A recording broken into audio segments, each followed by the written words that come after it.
राजनीति एक ऐसा रंगमंच है जहां हर पार्टी अपनी अलग स्क्रिप्ट लेकर चलती है। प्रत्येक पार्टी अपनी सफाई देने और विरोधी दल को गलत साबित करने में लगा रहता है। पंजाब के पूर्व सीएम और कांग्रेस सांसद चरणजीत सिंह चन्नी ने मंगलवार को कहा कि राहुल गांधी हीरा है और उन्हें तराशा जा रहा है। चन्नी ने आगे कहा कि बीजेपी ने राहुल गांधी पर देश भर में 40 मामले दर्ज किए हैं, लेकिन राहुल गांधी झुकने वाले नहीं है और वे देश को आगे बढ़ाने के लिए काम करते रहेंगे। संसद में उनके उठाए गए इस मुद्दे के बाद उन्होंने और क्या कुछ कहा, आइए सुनते हैं। 1966 में 1980 में आरएसएस के लिए ये कहा गया कि आरएसएस और जमाते इस्लाम कोई सरकारी कर्मचारी, कोई सिविल सर्वेंट उनका मेंबर नहीं बन सकता।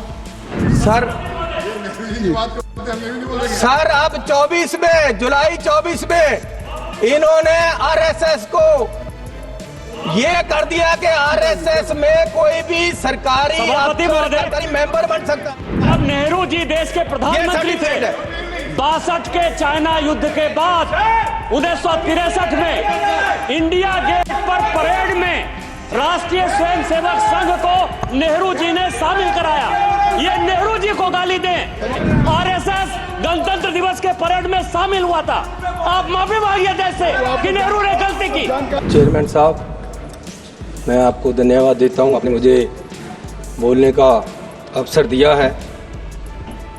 चेयरमैन साहब, पिछले दिनों में हमारे बहुत ही नेक, ईमानदार अर्थशास्त्री, एजुकेशनिस्ट, हमारे माननीय साबका प्रधानमंत्री सरदार बहादुर सरदार मनमोहन सिंह जी हमें छोड़कर चले गए। मैं उनको श्रद्धांजलि अर्पित करता हूं। उन्होंने 10 साल प्रधानमंत्री रहकर नेक नीति से, ईमानदारी से देश को चलाया। उनके राज्य में कोई लड़ाई नहीं थी, कोई झगड़ा नहीं था, किसी को डर नहीं था और वो एक सच्चे ईमानदार नेता थे। और मैं सरकार से मांग करूंगा कि उनको भारत रत्न से नवाजा जाए। उनका हक बनता है।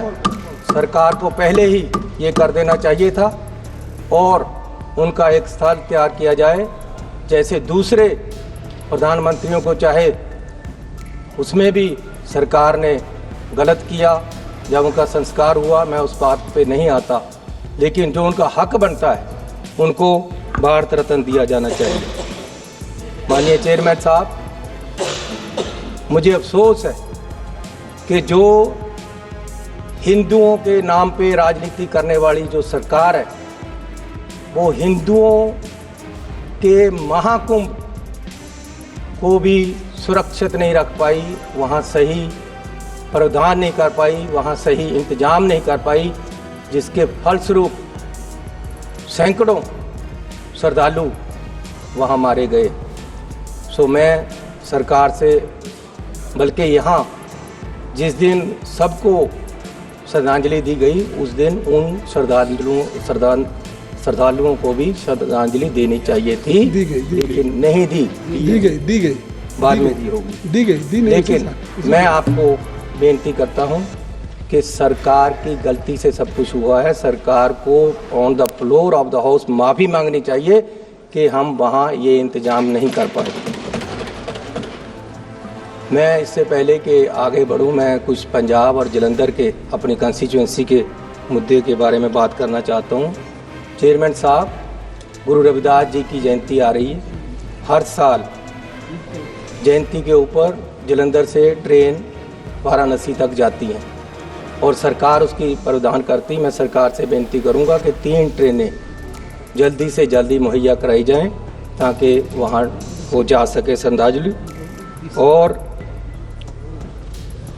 जलंधर में कैंट के चारों तरफ एक रिंग रोड बननी है, वो मैं रक्षा मंत्री जी से बेनती करूंगा कि मैंने लिखकर भेजा है, आप उस पर गौर करें। सर, 2000 में जब अटल बिहारी जी प्रधानमंत्री थे, तब उन्होंने एक कमीशन सेटअप किया साबका चीफ जस्टिस चालिया जी की रहनुमाई में, कि वो जो हमारा संविधान है इसमें क्या क्या तरमीमें होनी है उसको बताएंगे।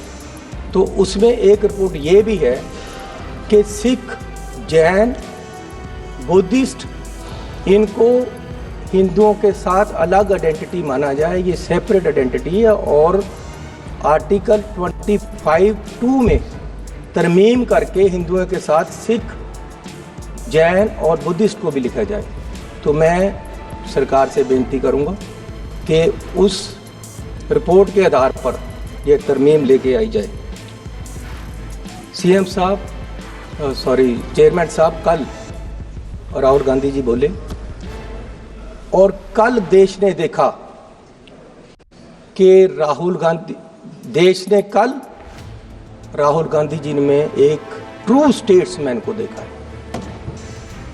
और उनका जो कल का भाषण है, कल मुझे एक बीजेपी के मंत्री मिले, वो बोले हमारे पास इसका कोई जवाब नहीं, हमारे पास मस्जिद और मंदिर के झगड़े का जवाब है। लेकिन अगर आप किसी मंत्री का नाम लेंगे तब वो मैंने नाम लिया नहीं सर, मैंने नाम लिया नहीं। फिर आप आरोप लगा रहे हैं। आरोप नहीं है सर, मैं प्रशंसा कर रहा हूँ, मैं आरोप नहीं लगा रहा हूँ, प्रशंसा कर रहा हूँ। वही जवाब दे सकता है क्या मैं उसको मंत्री पद से हटा दूँ? नहीं गौरव जी, मैं तो प्रशंसा कर रहा हूँ कि उन्होंने प्रशंसा की। लेकिन जवाब वही दे सकता है जब किसी का आप नाम लेंगे। तो इसलिए सर क्यों मेरा इससे भ्रम भी तो पैदा हो सकता है, भ्रम भी पैदा होगा। सर राहुल गांधी पे 40 केस हैं आज इस सरकार ने डाले हुए, उसको तराशा जा रहा है, वो हीरा है और तराश हो रहा है। और सरकार हर बार, अब पार्लियामेंट में भी केस कर दिया, जहां जाते हैं वहां की सरकार से केस करवा दिया जाता है। लेकिन राहुल गांधी ने कल बताया कि उसकी सोच देश को आगे ले जाने की है और ये देश को हर समय पीछे लेकर जा रहे। बिना शिक्षा, एजुकेशन कोई देश, कोई घर तरक्की नहीं कर सकता। हमारे देश की जो सरकारी यूनिवर्सिटियां हैं, जो सेंट्रल सरकार चलाती है, उसमें 25 से 30% हर यूनिवर्सिटी में टीचर नहीं है। पढ़ाई कैसे होगी? आज ये कह रहे थे 2 करोड़ नौकरियां देंगे और अब कह रहे हैं कि 2 लाख आएंगी। 10 साल में किसी नौजवान को नौकरी नहीं दी। सर, महंगाई का ये हाल है कि चूल्हा चलाने के लिए लोगों को तरसना पड़ता है और इतनी महंगाई हो गई है कि गरीब आदमी झेल नहीं सकता। गरीब गरीब होता जा रहा है और अमीर अमीर होता जा रहा है। माननीय चेयरमैन साहब, पिछले सेशन में माननीय होम मिनिस्टर साहब ने कहा कि ये लोग अम्बेडकर करते हैं। अगर सच में इतना परमात्मा का नाम लिया होता, भगवान का, तो स्वर्ग को पा लेते। मैं आपको आपके माध्यम से इनको बताना चाहता हूं कि मैं ही नहीं, मेरे जैसे करोड़ों लोग वो हैं जिनके लिए अम्बेडकर ही भगवान है। सर, आप मेरे से बहस करोगे या फिर तो बात ही नहीं चलेगी। अम्बेडकर जी का नाम लिया तो आप उनको रोक रहे हैं। आप भी रोक रहे हो अम्बेडकर को बोलने से, क्या कैसे चलेगा? अम्बेडकर वो है जिसने मेरे जैसे करोड़ों नौजवानों को खड़ा किया है, देश को आरक्षण देकर गरीबों को ऊपर उठाया है, जिसने औरतों की वकालत की है। अम्बेडकर के नाम पे ऐसे शब्द बोलना ये निंदनीय है और माफी मांगनी चाहिए इन लोगों। और इससे उत्साहित होकर पंजाब में पिछले हफ्ते एक आदमी ने अम्बेडकर साहब के बुत पे चढ़कर हथौड़े से उसको तोड़ा है। ये बीज ने नफरत का। ये आप जो ये आरोप लगा रहे हैं, जब देश का होम मिनिस्टर बोलेगा अम्बेडकर के खिलाफ, तो आम लोगों को तो उत्साहित होंगे ही। आम लोग क्यों नहीं बोलेंगे?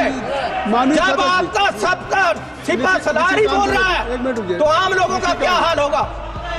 आप अम्बेडकर के ही नहीं, अम्बेडकर माननीय सदस्य संविधान के भी दुश्मन माननीय हो। सदस्य जी 1 मिनट रुक जाइए। आप ना अम्बेडकर को जानते हो। 115 चेयरमैन सर, निशिकांत जी, भारतीय जनता पार्टी की फैक्ट फाइंडिंग कमेटी माननीय सदस्य ब्रिजलाल जी के नेतृत्व में गई और अंबेडकर जी की प्रतिमा को नुकसान कांग्रेस के कार्यकर्ता और आम आदमी पार्टी ने किया है।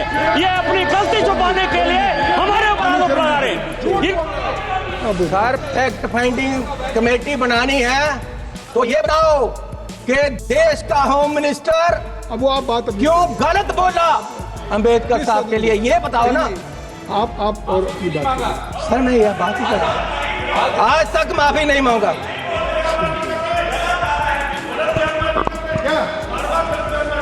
सर मैं आपको बेनती करना चाहता हूं कि देश में नफरत का बीज बोया जा रहा है। दलितों को दबाने के लिए, मिनॉरिटी को दबाने के लिए, हर वर्ग को, किसानों को, किसान वहाँ अम्बाला में धरने पे बैठे हैं, मरण वर्त में बैठे हैं, कोई सुनवाई नहीं।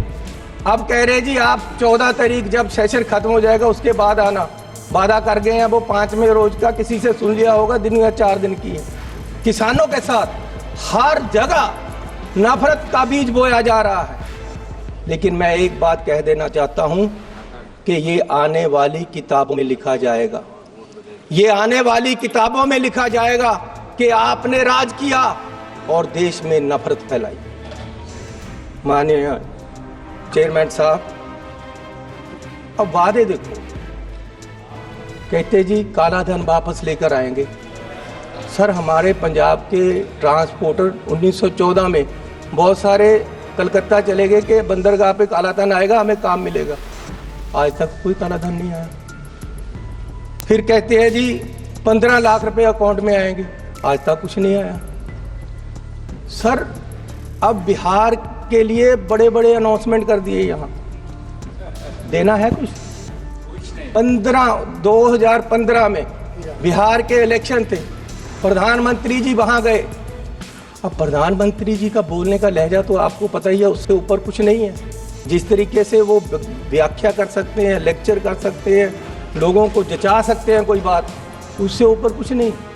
वहाँ ऐसे खड़े हो गए और बोला कि आज ही पैकेज अनाउंस कर दूं क्या। बिहार के लोगों को बोल रहे रैली में। मुझे पता है 50,000 करोड़ से कुछ नहीं होगा, 60,000 कर दूं, अरे 70,000 कर दूं, 80,000 कर दूं, 90,000 कर दूं, 1.25 करोड़ रुपया आपको मिलेगा। 1.25 करोड़ लाख बिहार को मिलेगा। 1.25 लाख करोड़ सर, 1.25 लाख करोड़, 1.25 लाख आपने सही कर दिया। सर कितने में ले बिहार को? सर आपने मुझे सही कर दिया, आपको भी याद है, आपको बहुत अच्छा लगेगा दोबारा वो देखना एक बार वीडियो निकाल कर। कितने मिले बिहार को? तब फिर बिहार के ऊपर क्यों लगाने के? जब और आज फिर आज आप तो ये कह रहे बिहार के लिए दिया जा रहा है। आज फिर बिहार को कह दिया बस अड्डा मिलेगा आपको, इतने पैसे मिलेंगे, इलेक्शन आ रहे, सब कुछ मिलेगा। मिलना मिलाना कुछ नहीं। फिर दोबारा तो क्यों झूठे वादे करके लोगों को हर समय ये पीछे लगाते हैं और हर समय लोगों के साथ धोखा होता है। मैं ये आपसे पूछना चाहता हूँ। Kindly conclude. सर अभी तो मैं शुरू हुआ हूँ। अरे आपका 12 मिनट हो चुके। सर मेरी बात सुनो। अब ये आरएसएस की हर समय बात कर बोलने वाले आप क्या? सर ये नेशनलिज्म की बात करते हैं। Speakers and your time is limited, already you have taken 12 minute. Sir बोलने दोगे कि नहीं? बोलिए। सर जितना मैं बोल रहा हूँ उससे ज्यादा तो आप बोल रही हैं। बोलने तो दो सर। सर बोलने दोगे कि नहीं मुझे? अब जब भी मैं बोलता हूँ आप जैसे महानुभाव को यहाँ लगा दिया जाता है, वो मुझे बोलने ही नहीं देते। नहीं, आप तो मेरे वेल विशर हो ये कह रहे हैं। ये नहीं करेंगे। अरे अब वो खड़े हो गए हैं। अरे गाँव तो बसने दो, तभी मांगते आएंगे नहीं यार। अभी पानी आया नहीं, मौजे खोल भी लिए आपने। बोलने तो दो मुझे। सर नेशनलिज्म की बात करते हैं, आरएसएस की हर समय बात। मैं पूछता हूं कभी आप बताओगे कि आपका देश की आज़ादी में क्या योगदान था? आरएसएस का क्या योगदान था? आप राष्ट्रपति के अभिभाषण पे बोल रहे हैं, आरएसएस की विचारधारा पे बोल रहे हैं। सर आप मुझे बोलने देगा कि नहीं? मैं ये पूछना चाहता हूँ। अब ये देखो सर, गौरव, ये पटेल साहब की बात कर रहे हैं। मेरे पास ये सर्टिफिकेट है कि पटेल साहब होम मिनिस्टर होते ही उन्होंने आरएसएस को बैन किया था। ये झूठ है बात? बोले। और फिर 1966 में, 1980 में आरएसएस के लिए ये कहा गया कि आरएसएस और जमात इस्लाम कोई सरकारी कर्मचारी, कोई सिविल सर्वेंट उनका मेंबर नहीं बन सकता। लेकिन आज जुलाई 24 में, जुलाई 24 में बोलने दो सर, सर बोलने दो आप। अब बोलने दे रहा हूँ, लेकिन एक बात है, अतीत की बात कर रहे हैं, कोई पंजाब के वर्तमान की बात करेंगे सर। सर अब 24 में, जुलाई 24 में इन्होंने आरएसएस को ये कर दिया कि आरएसएस में कोई भी सरकारी मेंबर बन सकता है। जब नेहरू जी देश के प्रधानमंत्री थे, 62 के चाइना युद्ध के बाद 1963 में इंडिया गेट पर परेड में राष्ट्रीय स्वयंसेवक संघ को नेहरू जी ने शामिल कराया। ये नेहरू जी को गाली दें, ये नेहरू जी के नीतियों को गाली दें। आरएसएस गणतंत्र दिवस के परेड में शामिल हुआ था। आप माफी मांगिए देश से कि नेहरू ने गलती की। आरएसएस शामिल हुआ था। सर्टिफिकेट है, ये मेरे पास नोटिफिकेशन है, नोटिफिकेशन है सर के जानकारी दे रहे हैं, जानकारी दिया। सर बोलने नहीं देना तो आपकी मर्जी है। नहीं, मैं आपको बोलने दे रहा हूँ, लेकिन आप कंक्लूड करिए ना। आरएसएस का मेरे पास नोटिफिकेशन है कि आरएसएस को कहा गया था कि आप कभी भी राष्ट्रपति का सरकारी कर्मचारियों को अभिभाषण होता है, सरकार पे बोलिए। सर पंजाब अब ये अब वकालत तो आप ही कर रहे हो सारी उनकी सर। अब आप कह रहे हैं राष्ट्रपति का नोटिफिकेशन होता है, सरकार करवाती है। जो भी राष्ट्रपति करते हैं पहले काउंसिल ऑफ मिनिस्टर से पास होकर जाता है। आपका 15 मिनट हो गया। ला, अब बोलने नहीं देना, 15 मिनट हो गया। सर अभी 24 में आरएसएस को ये क्या किया कि कोई भी सिविल सर्वेंट उनका मेंबर बन सकता है। But there are other speakers also from your party. How? So there is a time now. Already he has taken for 15 minutes. He was giving only. Sir, 15 minute से 12 minute तो आप ही बोल रहे हो।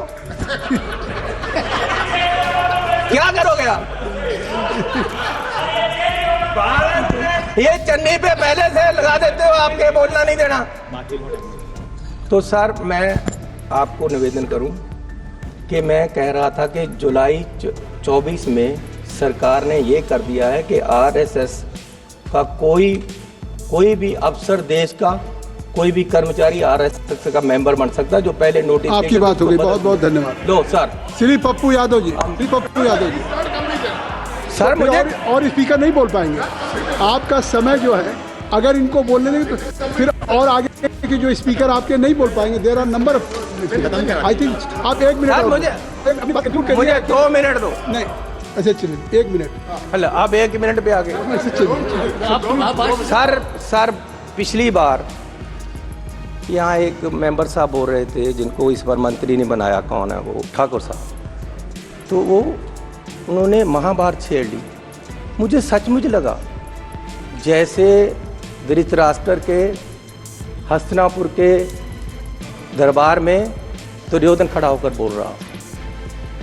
सर उन्होंने, जैसे दुर्योधन ने उस समय पांडवों पे, अर्जुन पे क्वेश्चन उठाया था कि जी इनकी जात और जन्म के बारे में, उन्होंने राहुल गांधी की वो ही उठाया। सर ये करोगे आप? ये चलेगा? ये देश में होगा? बहुत धन्यवाद। श्री पप्पू यादव, श्री पप्पू यादव जी हो गए। श्री पप्पू तो देश में नफरत फैलाने का काम आज ये लोग कर रहे हैं, और देश की अखंड एकता और अखंडता को इन लोगों से खतरा है। आज तक हिंदुओं को कभी खतरा नहीं हुआ 70 साल में, जब से ये सरकार आई है धन्यवाद हिंदुओं को श्री खतरा पप्पू यादव।